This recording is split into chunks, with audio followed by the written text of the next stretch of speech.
जय श्री कृष्ण। मैं पुष्पा अग्रवाल। इस महीने जन्माष्टमी का पावन पर्व है। सोचा कि क्यों ना भगवान श्री कृष्ण पर कुछ पढ़ा जाए, लिखा जाए और बोला जाए। हालांकि ये विषय इतना विस्तृत है कि जिसको शब्दों में बांधना असंभव है, फिर भी कुछ लिखने और सुनाने की इच्छा थी। मेरे सूक्ष्म प्रयास मैंने किया।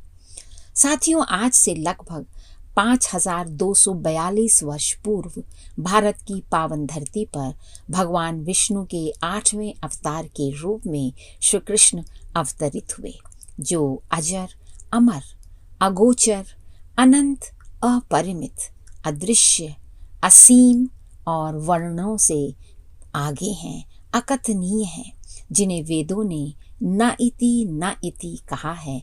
अर्थात उनका ये कहना भी कम ही है, उनका ये वर्णन भी अभी अधूरा ही है, क्योंकि वो सच्चिदानंद हैं, भक्त वत्सल हैं, पुरुषोत्तम हैं, योगेश्वर हैं।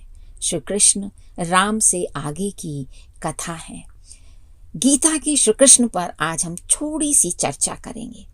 श्रीमद् भागवत गीता में स्वयं भगवान श्री कृष्ण ने अर्जुन को कहा था कि हे कुरुश्रेष्ठ, अब मैं तेरे लिए अपनी विभूतियों को कहूँगा। मेरे विस्तार का अंत नहीं है।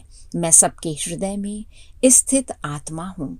मैं ही सबका आदि, मध्य और अंत हूँ।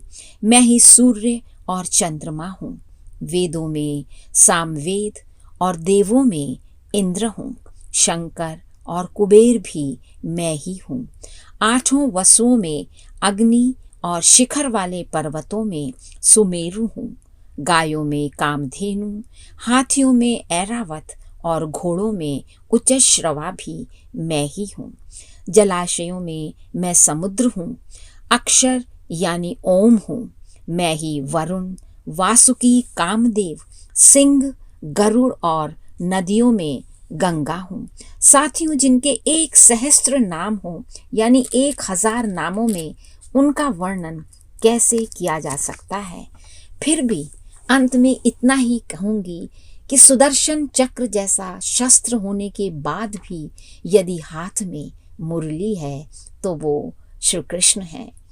नंद यशोदा के लाल होने पर भी जिन्होंने बचपन में गायें चराई, वो श्री कृष्ण हैं।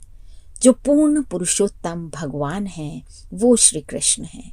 इस प्रसंग पर चर्चा जारी रहेगी। आज के लिए बस इतना ही। जय श्री कृष्ण।